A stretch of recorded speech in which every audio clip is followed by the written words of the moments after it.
you to the Saving with Steve show, where we talk about the ins and outs of money. Pretty much everything under the sun that relates to you having a healthier, happier relationship with money.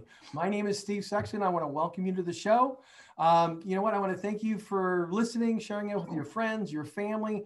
We just exceeded 550,000 listeners. So we're really excited about that. Today, we have Pat White, co-founder and CEO of Bitwave. He's going to discuss everything cryptocurrency. Taxes, bill paying, whether it's for you or company, you know what, and you know what you like to see moving forward, how the U.S. government's looking at that taxation, because that's a real big. So if you don't know anything, looking to get into it, hey, you're want to stick around for that. Now, we're also going to talk about some simple retirement hacks for people who are starting to save for retirement later, like in your 50s. So next, and most important to me, we have socioeconomist and author Randall Bell. Has consulted on more disasters than anyone in history and is widely considered the world's top authority in the field of post-traumatic thriving. You know what? Stick with us here. We're going to be right to them to learn how to tap into energy from a trauma and use it to do something remarkable that you wouldn't otherwise do. Now, Dr. Bell, welcome to the show. I want to thank you for joining us today. Steve, it's a pleasure. Thank you. I'm glad you're here, but I want to kind of give everybody who's listening a little background on you, okay? Besides being an economist and a sociologist, Dr. Bell's research has taken him to more than 50 states, 7 continents. He studied cases like, he's been on cases included the World Trade Center, Flight 93 crash, BP oil spill, Hurricane Katrina, the nuclear testing at Bikini Atoll, the tragedies of John Benet Ramsey, O.J. Simpson's, as well as the Heaven's Gate mass suicide there in San Diego. The media often calls Dr. Bell the master of disaster. This experience has given him an unprecedented access and insight to the cycle of disaster, recovery, and prosperity. He's somebody who knows his ability to analyze complex situations, present his findings, and interest in organizing an intelligent way. So you have the background on Dr. Bell. You say, wow, he's been through a lot. One of the things that I'd like to start with is, you know what, when somebody experiences a tragedy, you know what, we had people that got COVID, people passed away from COVID. You know what, I had a brother that passed away from in cancer from last March or this March. And you see shootings, writings, and it's almost like, you know what, it's a disaster. They hit that have that, I want to say, that war zone experience. And what's the cycle that people go through when they experience something like that? Well, Steve, first, I'm sorry to hear about your brother, and so my heart goes out to you on that. And the basic cycle is that you go through a phase of prosperity, and there we tell ourselves a big lie. It's lie number one, is that it can't happen to me. And then there's the disaster, and then we get, you know, kind of humbled and beat down. And then the second great lie is there's no hope. And people that really, you know, get into the recovery and the post-traumatic thriving are those who reject both those lies, that realize it can happen to me and that there is hope, and they more dial into that kind of mindset in that cycle. So how does somebody get from, you know what, you don't, there's a process I'm going to assume that people have to take to not buy into the lie. It's almost like that of, you know, what do you call it? Like an alcoholic has, where they don't think they have a problem, but yet they do, and they don't realize it. So what are the steps that somebody has to take in order to understand, hey, you know what, that is a lie. This can happen to me. And then, you know, how does that healing take place? Yeah, well, the book Post-Traumatic Thriving is in that cycle. It's in 3 sections: the dive, survive, and thrive. Dive is when you get hit, and you know, there I talk about the mechanics of trauma and what it does to our brain chemistry, and understanding that in and of itself is very helpful. The survive stage is where we get back on our feet, and the thrive stage is where we blast off. Not everybody does that. Some people get stuck in the dive stage. I don't say that to be judgmental. It's just a reality. But it's the chapter 1's on shock. You know, when a trauma hits, there's that shock of Are you kidding me? I mean, when I was 11 years old, I was told I needed open heart surgery. I still to this day remember the shock of that experience. And there's the bargaining. I bargained with the doctors. I bargained with my parents. I bargained with God. Nobody wanted to listen to me. I needed the surgery. And then there's the denial and you know, all of that. Ultimately, you land on the depression stage, and that's okay. All those stages are normal, and you know, the anger is normal. As long as you don't get stuck there, and as long as you don't hurt anybody, including yourself, all those stages of the dive stage are completely healthy, normal, but we don't want to get stuck there. Okay, so in other words, it's a process somebody has to go through. How long? You know what? You know, I'm assuming it's almost like grieving for somebody. How long does that process usually take for somebody to get through it? Yeah, when you're hit with a big trauma, typically it's 2, 3, 4 months. If you still are down in the dumps and depressed, it's time to seek some help. You know, trauma recovery is not a solo act. You gotta accept help. You can't bury it inside. One of the classic mistakes we make is we just bury it inside. Outside we look fine, but inside there's an internal war, and it's not pretty. Okay, so it's almost like, you know, like for example, my brother's wife and his kids, they're going through group counseling, and they're saying, okay, other people are like me, they're getting through this, and now I can share they can relate to other people and share and realize, hey, we're in this together. Is that kind of what we're seeing? Yeah, absolutely. I mean, there's what I call the dynamic duo of healing, and they're already doing number one, which I'm really happy to hear, and that's to sit in the fire. You know, group counseling, individual counseling, a good friend, you got to tell your story. You can't bury it inside, even journaling, but get it out and discuss it. That's where you get healing. The people that get into some really, you know, horrible aftermath of trauma are those that, again, buried inside. So they're doing exactly the right thing. Okay, so and the next step is, you know what, surviving. They hit the dive. Now it's the survive side. What's that process like? Well, the first part of it is to kind of confront it, you know, really kind of say, hey, I got to deal with this. This is messing up my life. I'm messing up other people's lives. And then there's a chapter on sorting it out where you kind of untangle things, and you take what good you can out and separate the good from the bad, and just kind of differentiate between guilt and shame. There's a whole thing about that. And then the fun part of survival is you start exploring, you know, and it's kind of self-care, and it's kind of fun. You say, hey, maybe I ought to take up this hobby, or maybe I should rekindle this friendship. You know, there's no one way to recover from trauma. There's lots of ways. And we kind of go from self-medication and drugs or alcohol, or, you know, even prescription drugs, to self-care, you know, massages, golf, whatever's kind of, you know, kind of helping us kind of reboot our brain. And then that gravitates toward acceptance. And then we kind of ultimately in the survival stage, we land on an awareness. We just have a bigger, broader understanding of what we've been through.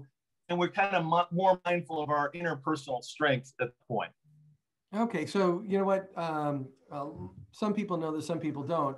About 15 years ago, I went through that bout of colon cancer where, as my surgeon put it, after I survived, he says, you know what, in about 4 hours, you either would have went through renal failure because I had a tumor that clogged up the colon, or the cancer was growing so fast, you would have went from a stage 2 to a stage 4, and we pretty much would have made you comfortable until you passed. And, you know what, waking up from that, and then, you know, coming home from the hospital, it was one of those things, like you said, I started reaching out to people, curtailed my whole schedule because I definitely worked too much at the time.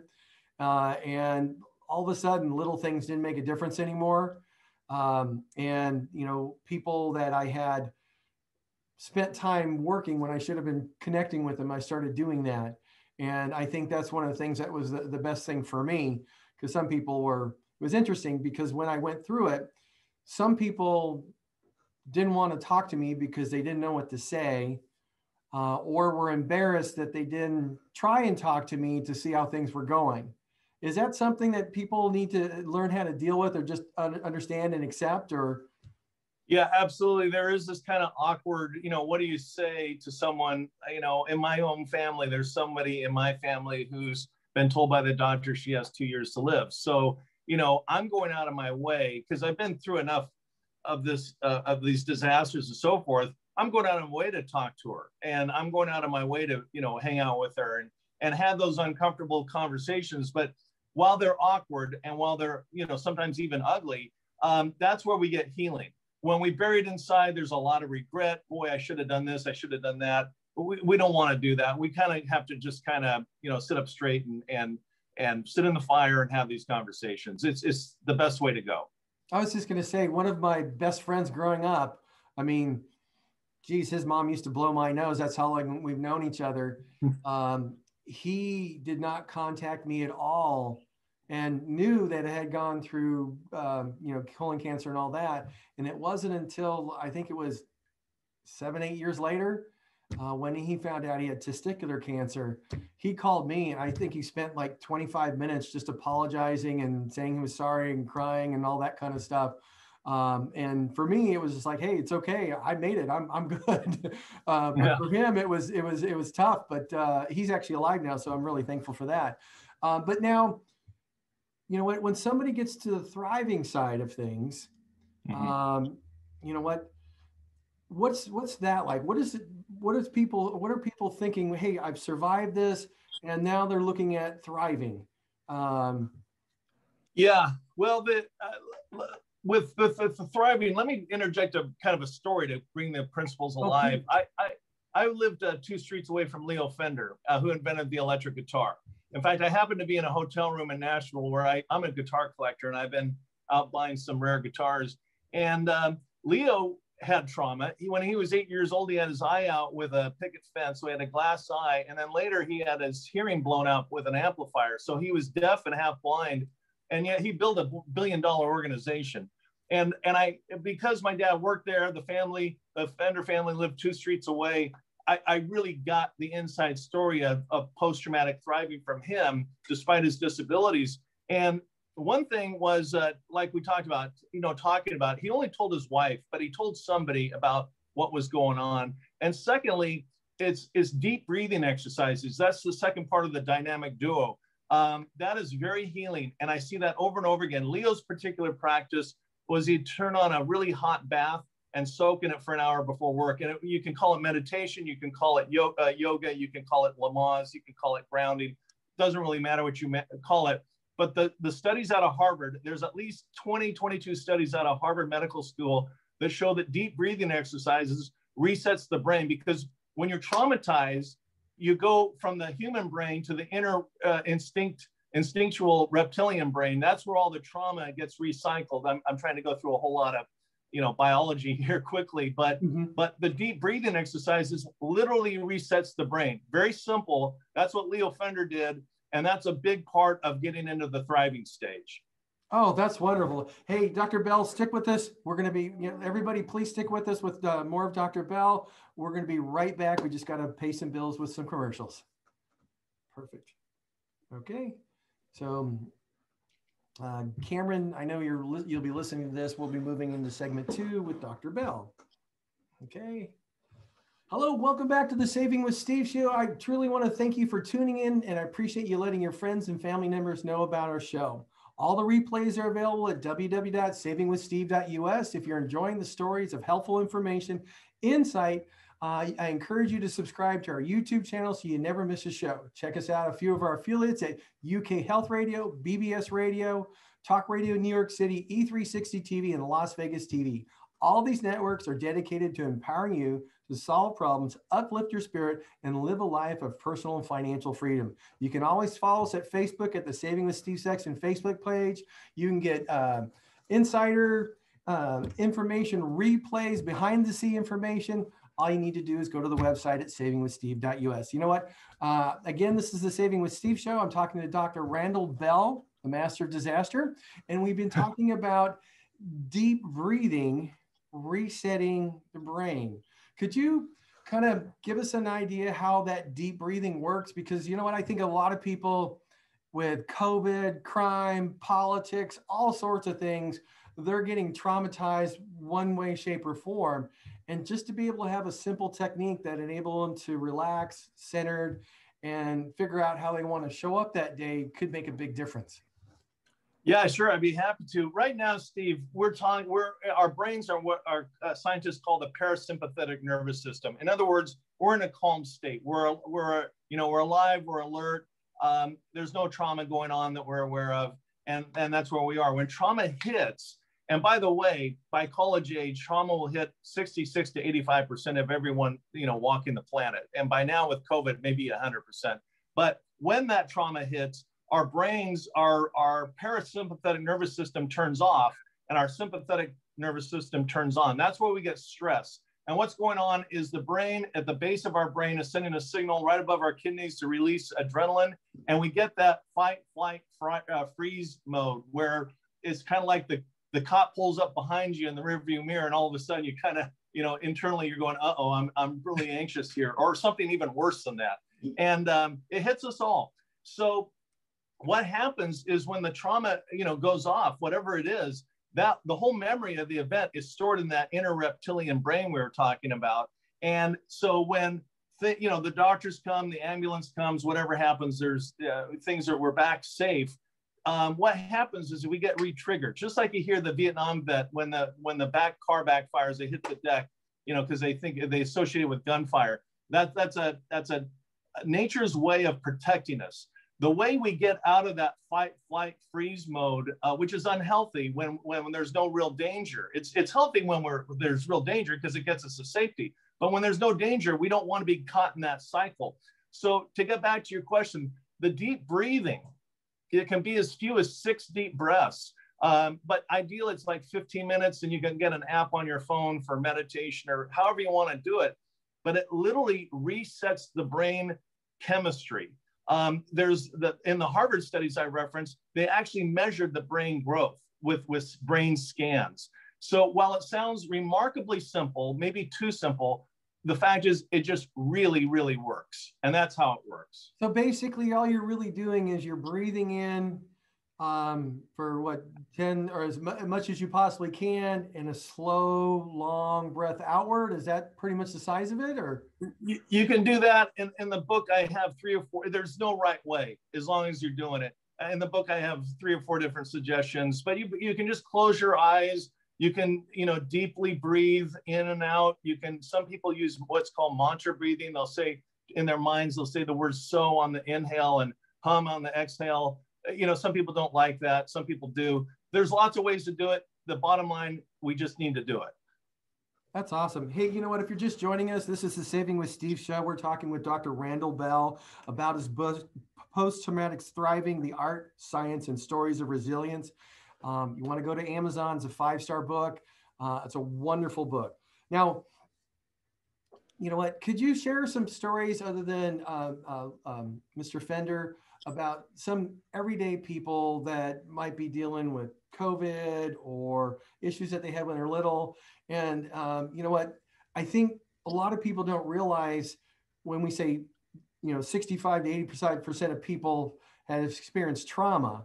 That trauma could be falling off a wall, breaking your leg. That could be being yelled at, verbally abused and not realize it when you're little.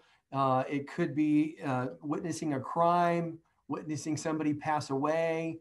You know what we see? I see like people react, and it might be something that somebody had, I want to say, chastised them for a number of years when they were younger. And when somebody starts in that same motion, they're already in that mindset. Is that kind of what's going on? Yeah, see, that was a great list. I call it the difficult Ds: death, disease, divorce, destruction, disaster. But you had a nice list there. Okay, perfect. And the reason why I'm asking this is I've actually already bought your book. One of the things, when my brother passed away, I have a young niece who went out there to help, and she wasn't planning to stay, but he took a turn for worse. And she was there in the hospice care at the hospital when he passed away, and has been having some issues with it. So I bought the book, sent it to her, because I would love for her to, get through that. Because she's, not many people have had that experience. So she doesn't have a lot of people to go to. So I wanted to get the book for her. So now, when we take the steps of thriving, obviously we want to recenter the brain. What's the next step? Well, we want to reconnect with people. We want to accept support and learn new ways to connect with people. We've got to have there's a chapter on forgiveness. One of the other great lies we're told in life is to forgive and forget. You're not going to forget your brother passing away. I'm not going to forget my heart surgery. We all have traumas, and forgiveness is more, just coming to peace with it. Allowing the memory of that to go through our minds without being re-triggered and have the adrenaline set off and all that kind of stuff. And then there's a chapter on resilience where we reframe, we set new goals and kind of tap into our newfound spirit. That's where we kind of say, hey, you know what? This trauma really kind of slapped me across the face. It woke me up. And in the book, I have somebody that was living a life of luxury. Her house and her husband's house was smashed by a landslide. And now they got the big ranch that they've always dreamed about, and her husband has a bunch of buildings where he outfits Western movies, which was always his grand dream. Oh, cool. So yeah, so the trauma doesn't always have to, be negative. It can wake us up to do something we've always intended or wanted to do. And ultimately, where we want to land is a sense of gratitude. For me, having the open heart surgery was tough when I was 11, but as an adult, as a tall, white, straight guy from Orange County, California, I didn't grow up, with a lot of empathy. I just, was oblivious to a lot of struggles people had. Now, when I see a kid in a wheelchair, I see someone in marginalized society, I have a whole new level of empathy for that person. And I'm willing to admit it. I get a tear in my eye when I see a kid in a wheelchair, because that was me. So I'm grateful for that. I'm not grateful I went through heart surgery. It was, it was a tough deal, but I am grateful that it made me kind of grow up and wake up that there's a bigger world out there than just a bunch of, people from Orange County. So that's kind of how it plays out. I actually agree with that, because thinking of my situation, you're right. Going through 6 months worth of chemotherapy and recovering from a surgery for a month was not fun. And chemo's not good when they have a drug called 5-FU. So,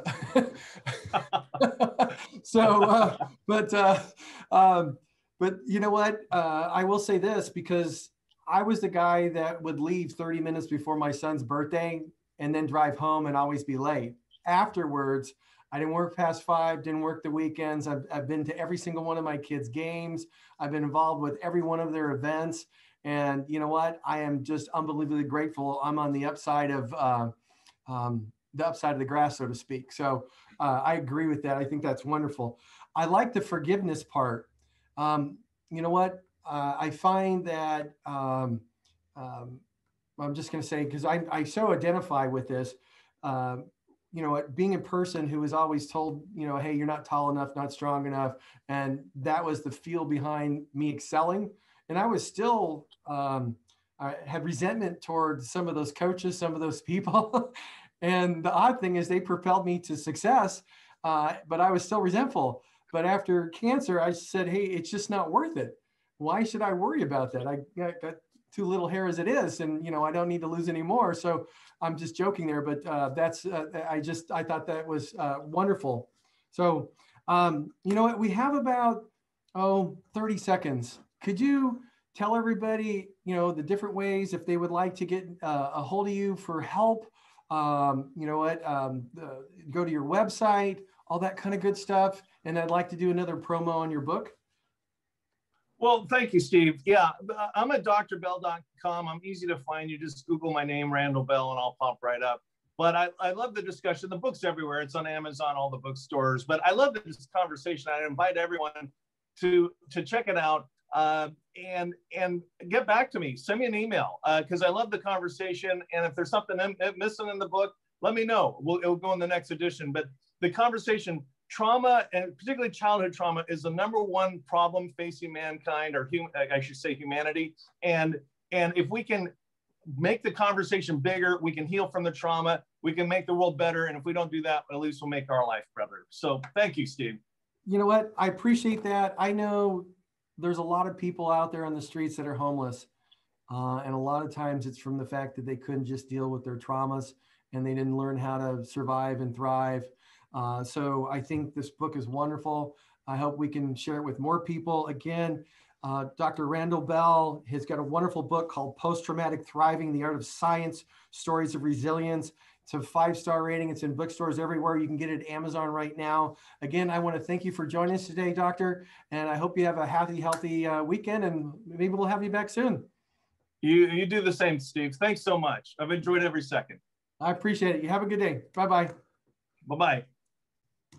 Now, everybody, that was Dr. Randall Bell. I want to thank him for being part of our show. Next up, we have a wonderful, wonderful guest by the name of Pat White, CEO of Bitwave, is going to fill us in on everything cryptocurrency.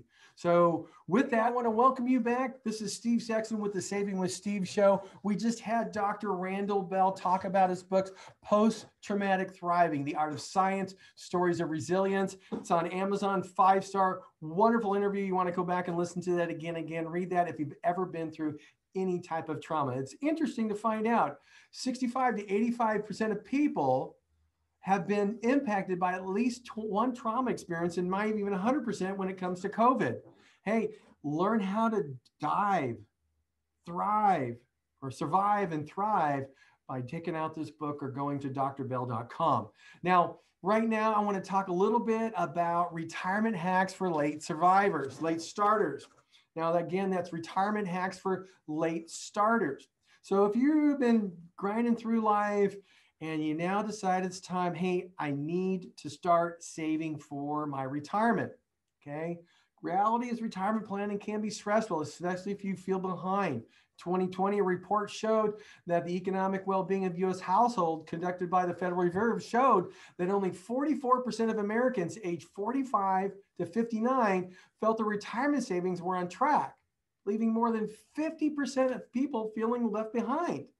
Starting or saving for retirement when you're 50 or older isn't impossible. It just requires hard work. If you're behind, you're not alone. There are resources available so you can start retirement planning now. The key is to develop a mental discipline to save and make the most of retirement accounts using catch-up contributions, all of which you can learn how in the next few minutes.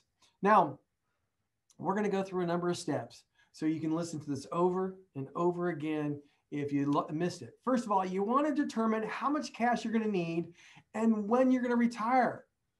Okay, the key is to step up and start savings. This is going to be hard work. You started late. Find a good advisor who can help you understand the 3 most important questions. How much capital do I need? How much money do I need to save? How much do I need to save regularly? And how do I invest with the highest opportunity for success? Because quite frankly, if you save the money and put it in a CD that's earning 0.6, it'll take you 2,064 years to double it. That's a long time, okay? Next thing, might even be the first thing, hire a financial advisor. When getting your retirement portfolio on track, financial advisors can guide you. They can show you options for formulating a plan to get you where you want to go.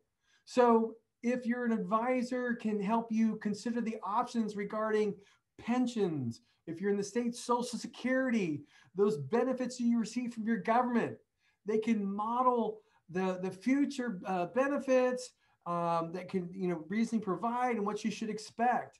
They can also help you understand what clients' taxes will look like in retirement. Remodel realistic spending goals. Understand what healthcare costs could potentially be. And if you're in the United States, understanding what Medicare coverage and so on.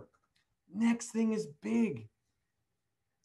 The key here is to create a budget and stick to it. Well, how do we create a budget? First of all, we want to list everything that we're spending. Break things down. If you're eating out, take coffee out, food out, drive through fast food. If you're buying food at the store, how much is prepackaged? How much is not? You want to list the cable bill, the cell phone bill, every single expense. If you have big lump sums like property taxes or insurances that you pay once a year, break it into a monthly bill, okay? Look at everything from those apps. Start cutting things out of that budget that you're not spending, okay? Not spending. Look for ways that you can do the same stuff but spend less. So if you have one of those cell phone plans and you're in the top 4 companies, look at one of the sub companies. You might find they're on the same network. you can get the same service, but instead of paying $54, you can pay $25 like we did. For a family of 4, that's $100 extra bucks. Now you think $100 extra bucks isn't a lot, but it's a lot when it comes down to paying down your debts, saving more for retirement.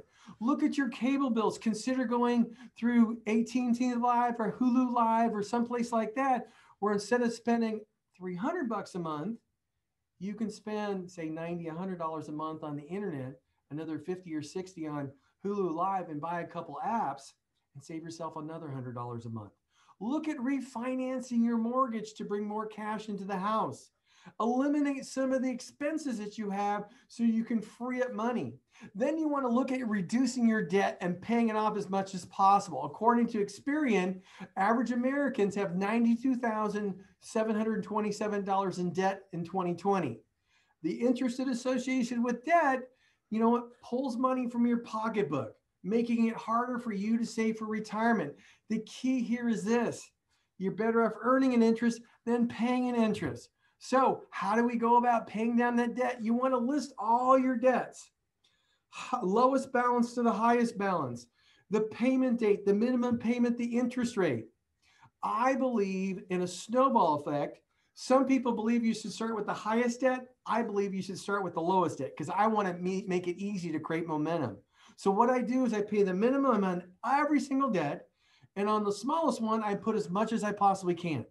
If I've saved an extra $200 or $300 on my budget, I'm going to add $200 or $300 plus the minimum payment to that first one. When it gets paid off, I'm going to take out what I was paying on that first one and add it to the second one and third one. And that's how I create momentum. Pretty soon you'll have it all paid off. And one of the other things you might want to consider if you're 50 is look at downsizing.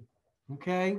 When you look at downsizing, it might be a good idea to look at how much you're spending. So you can end up selling that house that you don't have all the kids anymore, end up paying cash for the next house, and you've eliminated a mortgage. Okay. You might even consider staying on the job longer. Hey, you know what? You're 62. You're getting so much at Social Security or from your government or your pension. But you know what? If you stay 5 years longer, you can get 25, 30% more. And that might be what you need in order to get yourself to a point where you can retire. The next thing, if you're in your 50s, you have the ability to maximize your retirement accounts. You can take advantage of the catch-ups. So if right now, if you're over 50, you can almost contribute $27,000 a year. If it's you and your husband, find a way to do that.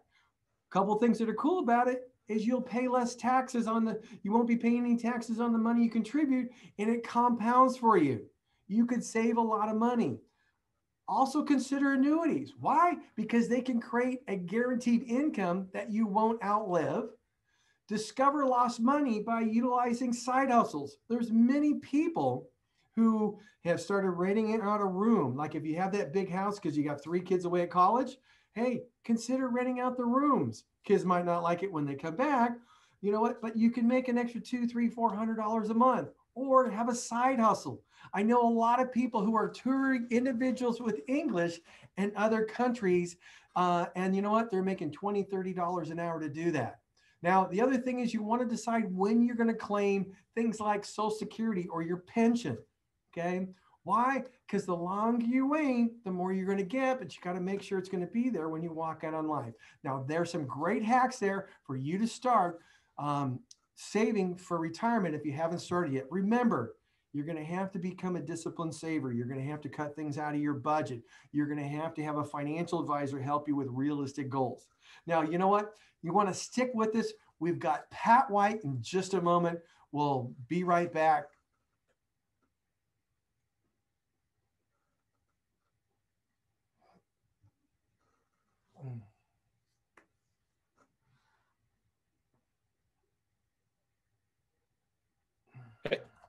Hey, Pat.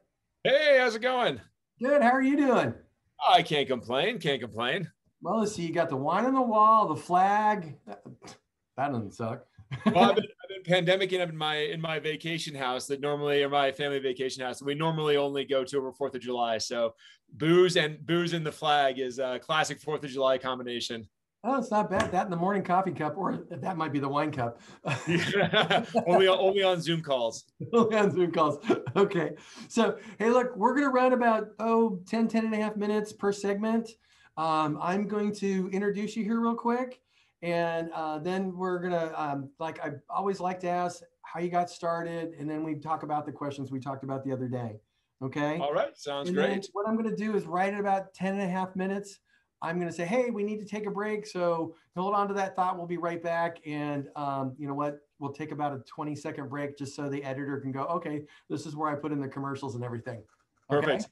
And then Awesome. I'm sorry. Awesome. Okay. And then when we're all done, I'm just going to, hey, Pat, thanks for joining us.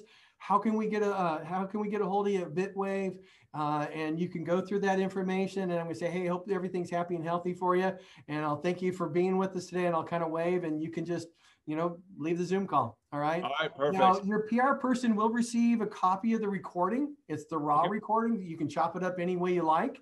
And you'll also receive a copy of the edited version with all the commercials and everything. Okay.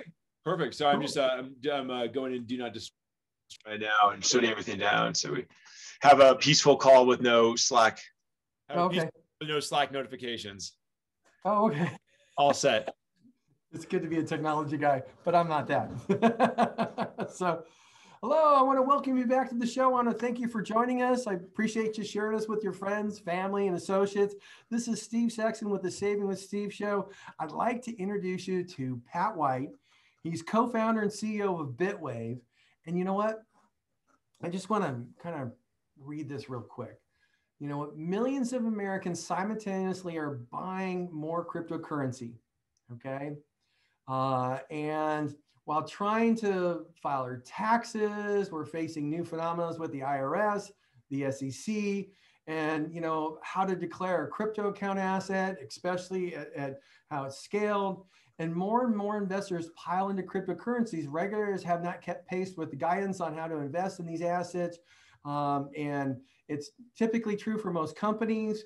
It's really interesting the way this is working out, because this has been one of our biggest viewer questions is, how does this all work? Because I know you have the ability to pay bills with crypto and ability to do their taxes and many other things with Bitwave. So, you know what, Pat, I want to welcome you to the show.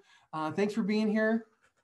Well, thanks so much for having me, Steve. I'm so excited to chat about crypto. It's one of my passions. I've been in the space for a while now. I personally hold it on in my own portfolio, and then now I have a startup where we're trying to enable cryptocurrency for businesses. It's a really exciting time to be involved in all this stuff, and I'm very excited to share that with you and your listeners. Well, it's really interesting. We're starting to see business titans and icons, hey, announcing they're buying cryptocurrency. Yeah. We saw Elon Musk on Saturday Night Live, which is really cool. Yeah, and sports stars aren't saying they want to get paid only in cryptocurrency off their big contracts. I mean, it's a almost unprecedented time where sports stars are requesting a non-fiat payment. I mean, it's crazy. Yeah, and it's nuts because I can't say it's nuts, but there's one lineman. He's already had He's already made 30% more because he got paid in cryptocurrency. And oh yeah, you know what? That's not a bad gig. Well, what about Tesla over the last year? Their appreciation on their crypto on their Bitcoin purchase. So I think they bought in around 16K. I think is what everyone's saying, somewhere in that range. Their appreciation on Bitcoin has been about $780 million. The amount of money they've made from selling cars has been about $750 million. So Tesla has actually made more money on paper from crypto than they actually made selling cars last year. Well, that's interesting. Wow, that's really interesting. So now, Pat, how long have you been in the industry? So I've been around crypto for 6 or 7 years now, just sort of watching it, buying a little bit here and there. It's fun. It's fun to kind of get involved with. It's fun to be there. And as a technologist, it's a really powerful thing. Like the story for crypto from the very beginning has been one of financial self-empowerment. And I think like when we look at crypto, and I'm sure for a lot of people looking at this, crypto's been around officially since 2009, but for a lot of people looking at this, they probably feel like everything's exploded recently. And what I'll say is a big reason for that is, yeah, it's Elon Musk and, and Dogecoin and all these things are kind of fun. But what's really happened is that more and more of the story of financial self-empowerment has started to come to reality within the cryptocurrency spheres. So today, for instance, like I won't spend a lot of time talking about this, but today you could buy some Bitcoin. You could take that Bitcoin and you could go to the Ethereum network, which is like you have Bitcoin, Ethereum, a few other cryptocurrencies that are out there. But you could actually take that Bitcoin, put it into stake it is what they call it, like basically deposit it to an account in Ethereum, and then borrow money to pay your bills or to pay your taxes for the year. Or you could loan it out to actually earn yield just like you would from a bank, except you're getting 8% yield on the blockchain as opposed to 0.025% in your bank account. So there's been this inflection point where there's suddenly all these different ways to use crypto that are beyond just buy some Bitcoin and hold it, where now you can actually earn yields on it or borrow money against it. And really, it becomes part of your again, financial self-empowerment. So here's, what I think I love hearing that. And then you have somebody that's sitting back and you hear, a Warren Buffett long ago say, hey, there's nothing that supports this currency, what? Yeah. Or, and you know what, there's, I actually know somebody who bought it way back when it first started, and he's only 35 now, and he no longer has a need to work anymore because of the growth in it. And everybody thought he was crazy and he was just wasting his money, but obviously he's not that crazy like most great ideas. But help us understand, the foundation for Bitcoin, cryptocurrency, because I think people are worried about, the US dollar was on the gold standard at one point, it was taken off. I think somebody talked about the oil standard or whatever, but help us understand the foundation behind cryptocurrency or all cryptocurrencies or all currencies in general, so people can get, make that connection. Yeah, it's a great question, because before you think about crypto, you really do have to think about currency as this, as a medium of exchange, but essentially as sort of an agreement we as a bunch of people are kind of making with each other. So it tends to be a somewhat controversial statement. I mean, even on the internet, well, everything's controversial on the internet, but depending on where you say this, like, if you come out and say, well, the US dollar is not really backed by anything, that's absolutely true. Like, since we got off the gold standard, the US dollar is just a piece of paper. Now, it is backed by the acceptance of that piece of paper by people all around the world. And even that is sort of a funny, controversial thing to say, because people will point at the US dollar and say, well, it says right here, this is legal tender for all debts, public and private, in the United States. But in fact, like, the US dollar extends so far beyond the United States. There are people that use it seriously for every bit of their day-to-day transacting in Argentina, Venezuela, all over the world. So it's not that you have to sort of separate this idea of a currency having value because it is backed by petro or because it's backed by gold or whatever it is, to this acceptance that that a currency has value because everyone agrees it has value. And that's where like cryptocurrency comes in, is that cryptocurrency has value, not because it's necessarily backed by anything. There are economic mechanisms to describe the store of value, what is actually being stored in something like Bitcoin. There are models to describe what is actually being stored in there. But beyond all of that, what is important is that everyone kind of agrees that Bitcoin has value, that there is value in having a deflationary type asset that will be hedged against inflation, and that you want to be able to do that in such a way that you could move it around very rapidly in the world. It's a great time, Steve. I mean, you probably covered this, or you will, but we just released inflation numbers for the last quarter. Inflation in the U.S. was 4.38%, something in that range. That's when you look at cryptocurrencies, what people are asking themselves. Bitcoin by itself is designed to be a deflationary asset. There is a fixed number of coins that will ever exist in the world, and every 4 years, the number of coins that gets produced per day drops by half. So there's a limited number of Bitcoin that are going to be out there. There's only 20 million will ever exist in the world. So you can look at this as a deflationary asset. It feels very similar to gold in that way. Like there's something like 6 million metric tons. I'm behind the number. I won't say it, but there's a fixed amount of gold. Wow. Someone described it. It's like it's a sphere 600 meters across of gold that exists in the world. I swear that's right. Anyways, you can look it up. It's a fun one.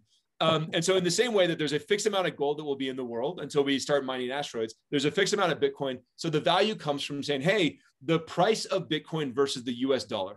As we print more US dollars, the price of Bitcoin versus that dollar will go down because it is fixed and this is not. So that's the way to start to think about this. That's the way that the Tesla and MicroStrategy and these different companies get into it. They think about it in terms of deflationary asset that is hedging against, inflation. And I'm sure your viewers, your listeners think about that, which is that we just printed, as the US, we just printed about $2 trillion for the stimulus package. We're about to print $2 trillion more for the infrastructure package. Regardless of whether these get paid for by taxes or not, it's a very big inflationary effect. And that's why you saw those January numbers looking like that. So crypto is a very good hedge against it, especially Bitcoin. So, you know what, we have about a minute left before we have to go to break. But the question I have is, if third world countries, like you talk about Venezuela, which has hyperinflation and all that stuff, and I can understand why they want a more stable currency like the dollar. But if they start going on cryptocurrency, say Bitcoin, okay, or other cryptocurrencies, how would that stabilize the economics of that country, because they can no longer devalue they can't devalue that currency? It can actually have the opposite effect. It can be incredibly destabilizing to the country's economy or to the country's fiat. So you have to sort of separate their currency policy or their economic monetary policy from the economy in general, because these places tend to have terrible economic policies, but their economies hum along. I mean, people still buy bread and all those things on a day-to-day basis. So Bitcoin is one of those things that can be incredibly good for individuals. So cryptocurrencies in general, if you get there are certain cryptos which are really designed for countries like that, which have really, really low transaction costs, really quick to send and use as transacting currencies. Those can be enormously liberating because you can move it. You can do great remittances. It's very easy to move it from the US to this foreign country without the country forcing you to turn into fiat, which Argentina does do. They force USD coming in to move over to pesos.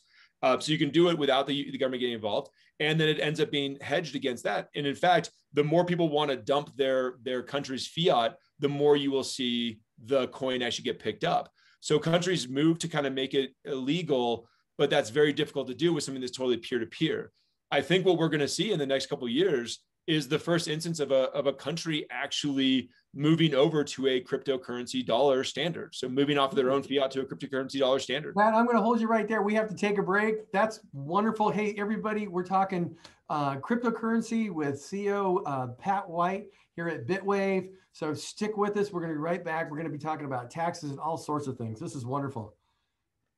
You're as passionate as I am when it comes to finances. Oh, I love this. I love this stuff, man. It's so much fun. And especially this, we have it but this idea of really getting the banks out of everyone's way to borrow or lend or buy stocks or whatever it is. And like this idea of, I think, for me, and maybe I don't know if you're people, have you been talking about the GameStop stuff that's been happening? No, I haven't. I in a previous episodes, yes, but not lately. Because there's kind of a similar thing. Like there's a corollary here, which is that, the GameStop debacle of essentially a business telling people that they could or couldn't buy a particular stock, like that has led to another massive push on crypto, because crypto has these decentralized markets where you can go and without anyone. We're going to go there right now. Okay. Hold that thought. Good. Okay. Hey, welcome back. This is Steve Sexton with the Saving with Steve show. Again, I want to thank you for listening to our show, sharing it with your friends and family. If you'd like to see all the episodes, you can go to savingwithsteve.us, or you can follow us on YouTube at Saving with Steve Sexton. Hey, again, if you'd like to follow us on Facebook, you can go to Saving with Steve Sexton. Now, we're right back here with cryptocurrency, Bitwave, and co-founder and CEO of Bitwave, Pat White. Now, one of the things that we were talking about on our break is GameStop. and what it got people to realize and do. So could you talk us through that one more time? I know you just started. Oh yeah, no, it's no problem. If everyone can recall, one of the between what was it, Tiger King and a few of the other shared pandemic experiences we all had. One of them was the whole GameStop debacle. I know I was in it. I was thoroughly enjoying it. And if you remember, what happened was that people, they saw a short squeeze happening, which was where one hedge fund had basically way over leveraged themselves into shorting GameStop. People started buying into it to essentially make that hedge fund's position unmaintainable. As that was happening, there was a day, and if I remember, it was like Tuesday, that it was going to go parabolic. I mean, literally that day was the day that the short squeeze was going to happen. It was a disaster for the hedge fund. There was billions of dollars on the stake from the financial service industry, and the major players in the trading space, the retail trading space, all froze trading on Robinhood. This was upsetting for many of us that were kind of invested and that don't like Wall Street and that we're excited about taking them down a peg. But what it showed, and this is where this comes into play with cryptocurrency, is just like you could go onto the blockchain now and borrow money or lend money. There are ways to go on the blockchain today and buy stock or buy derivatives of stock or make bets on future action. So what's happening is that there's going to be this movement over the next few years where a lot of the traditional financial instruments that blockchain that Wall Street controls, loans, debt, crypto, bonds, and then stock trading, is going to start to move into these peer-to-peer decentralized mechanisms that are instantly settled, where no one can really gatekeep you in or out of it. You are fully self-determined on it. So that was one more thing that made crypto take off, was GameStop, in a very weird roundabout way. So let's continue that. What is the SEC doing about that? They're not happy about it. It depends on how it goes. Well, they can't control it, so they aren't happy about it. I get that. They can't control it. They're unhappy about it. There are certainly some scams that are happening. And a lot of the laws that we have in the books in the US around unregistered securities are designed to protect investors. They're designed to protect investors. It was from these securities scams that people would run. They're designed to protect investors. So that's, it's good that someone's thinking about this stuff. What happens though is that this is all happening on a blockchain. The companies are based around the world. You start a company in the Cayman Islands. You live in Malta. You launch something like this. You launch a derivative product. There are products where you can go and bet on the price of gold 3 months from now, just like you could if you were a major financial institution and you had Goldman Sachs as your partner. Goldman would let you come in and make bets on futures on commodities. It's hard for you and me to do that. Like, no one's invited me to a futures commodities brokerage account recently, but you can go and do that on the blockchain. So they're nervous about it, but these companies are just popping up all over the world. And there's not much that you can do if a company opens up in the Cayman Islands. Okay, so now we got to move into the tax question. How are, you buy, you sell, you use crypto for payments. How is it looked on in taxes? What's the IRS doing? Yep. So you can think, if all you are doing is buying some Bitcoin, holding it, and then selling it, and you're not earning any yield on it, so you're not using like BlockFi or Celsius or any of those networks, and you're not doing any of this DeFi, this crazy decentralized finance stuff that I've been talking about here. If all you're doing is buying and holding it, it ends up looking and smelling a lot like a stock. Like, you buy it, when you buy it, you get a cost basis. So if I buy it for $40,000 and then a month later I sell it for $50,000, that is a $10,000 short-term capital gain. Me as an individual, I can use that as a short-term capital gain. If I sell it a year later, then I can do that as a long-term capital gain. Smells exactly like a normal asset. Any currency on the marketplace, any currency. Yep. Okay. So don't be afraid of it. I mean, honestly, from that perspective, if you want to get your feet wet, just sign up for a Coinbase account, sign up for a Kraken account. It's very easy, as long as you sort of just stay on the exchange, buy and sell from there. It's really easy to basically get to start dipping your toes into cryptocurrency. Okay. So we got taxes out of the way. Let's talk about, on your platform, my understanding is people can do their accounting, they can do their bill pay. How does that work? Well, where things start to get really complicated. So if all you're doing is buying and selling cryptos, it's not that tough. As soon as you start transacting in it, that's where things get really tricky. Because if you think about it, if I get paid 1 Bitcoin for my services, then what I have to do is I have to grab a fair market value for that Bitcoin. So let's say it's $40,000 is like kind of what the spot price is at that moment. And I have to record that as income. So that goes either as a business, it goes onto my income statement. As an individual, it goes onto my, about a 1099 that I have to register as income. I have to then keep track of that same cost basis. So that $40,000 cost basis, it follows that coin along. So then when I go and spend that coin or sell it or buy a Lamborghini or whatever it is I'm doing, I then need to know what that coin was when I got it as income, and then what I sold it at. And the difference between those two is then also capital gains. Oh. So you pick up capital gains, not just from buying and holding, even from if you receive it as income or if you pay it out as income, as services. In both those cases, you're triggering a taxable event. So that's. So in other words, but if you are triggering a taxable event and it is an expense and it's a deductible expense, you can offset it. But right. You have to deal with the tax portion of it as well. I can see how it gets complex there. And you have to be tracking, deductible expenses versus non-deductible expenses. Yeah, exactly. So if a company's doing this and they're on Bitwave, they're going to say, hey, we already know that you got it for 40. You're selling it for, you're using 60,000, one Bitcoin to $60,000 to buy this piece of equipment. And you're going to use that, once you buy that equipment, you're going to use the 197 deduction to offset the tax that you would pay on the $20,000 gain in Bitcoin.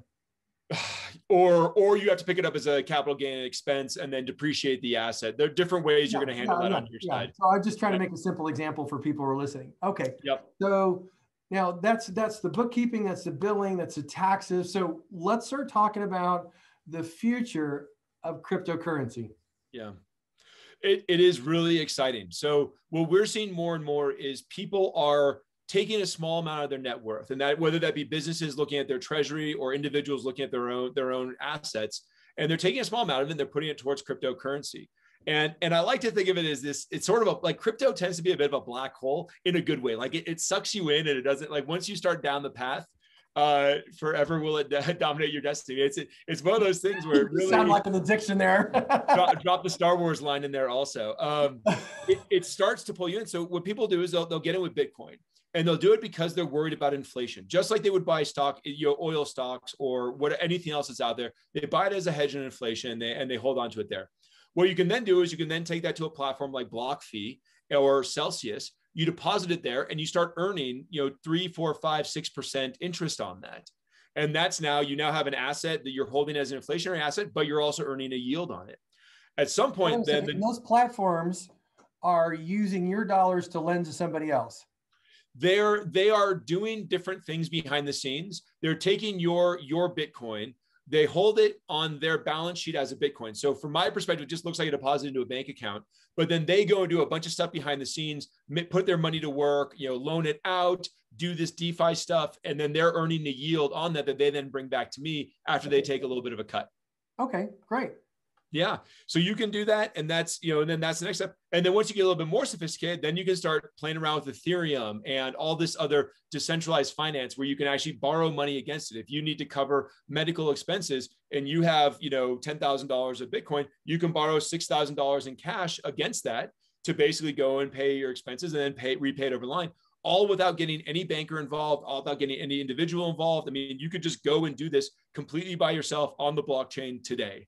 It's almost like a margin loan. Very simple. 100%. It's a margin loan that you can do without having a TD Ameritrade account. Yeah, or going through regulation. Now, yep. Okay, so we've got about a minute left. I would just like you to walk through all that Bitwave does, how people can get a hold of you. And Pat, I really appreciate you being part of the show and sharing all that is Bitcoin. I mean, you're perfect. You're passionate about that, and that's the best part. Oh, it's an absolute pleasure being here. This stuff is my life, and I love it.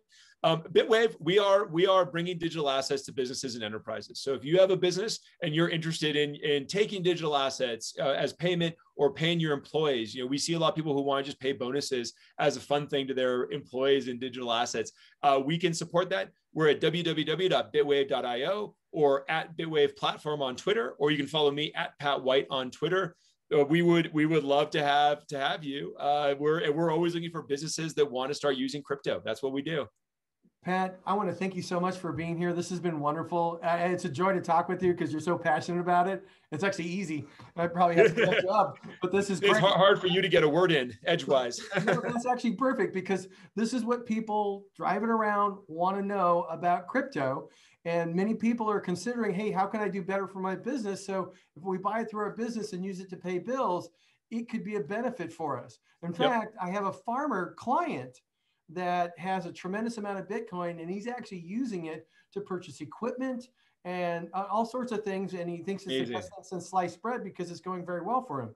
So I love hearing those stories. I expect to see so much more of it.